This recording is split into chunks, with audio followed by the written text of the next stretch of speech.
ठाणे, संस्कृतीचे लेणे.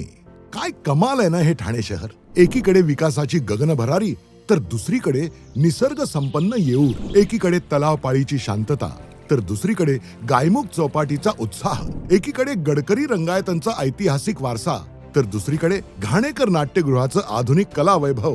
ठाणे म्हणजे महाराष्ट्राच्या संस्कृतीचं आणि प्रगतीचं एक अनोखं लेणं आहे. शहर म्हणून वेगानं वाढताना या ठाण्यानं आपली संस्कृतीही तेवढ्याच अभिमानानं जपली आहे.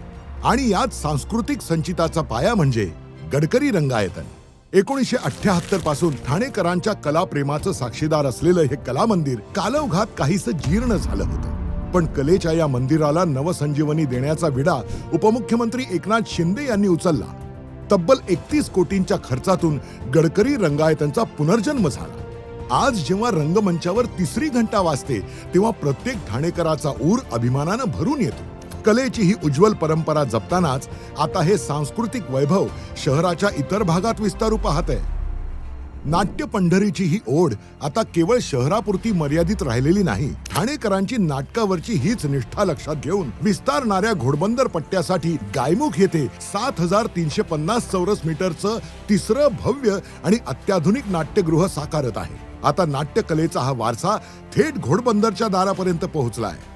आणि मग कळवावासीय ह्यात कसे मागे राहतील. तिथेही एक नाट्यगृह उभं राहत आहे, तब्बल 12,700 चौरस मीटर परिसरात. पण ठाणे जसं संस्कृतीचं लेणं आहे तसंच ठाण्याला अध्यात्माचंही एक पवित्र अधिष्ठान आहे.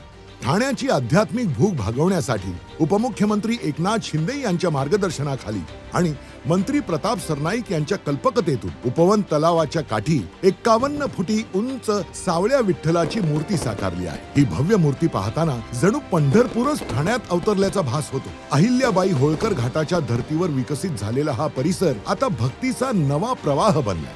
भक्तीच्या या ओघात चिंब भिजल्यानंतर ठाणेकर नव्या ऊर्जेनं मैदानाकडे झेपावतात.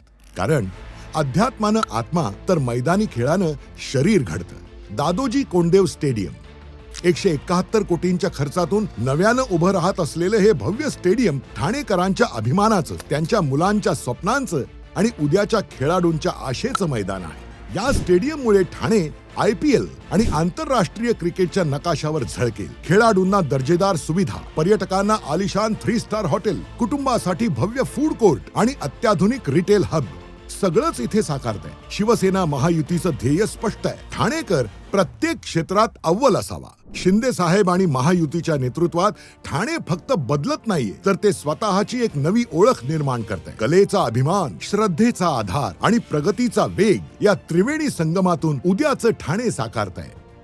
जगणं झालंय छान, कारण धनुष्यबाण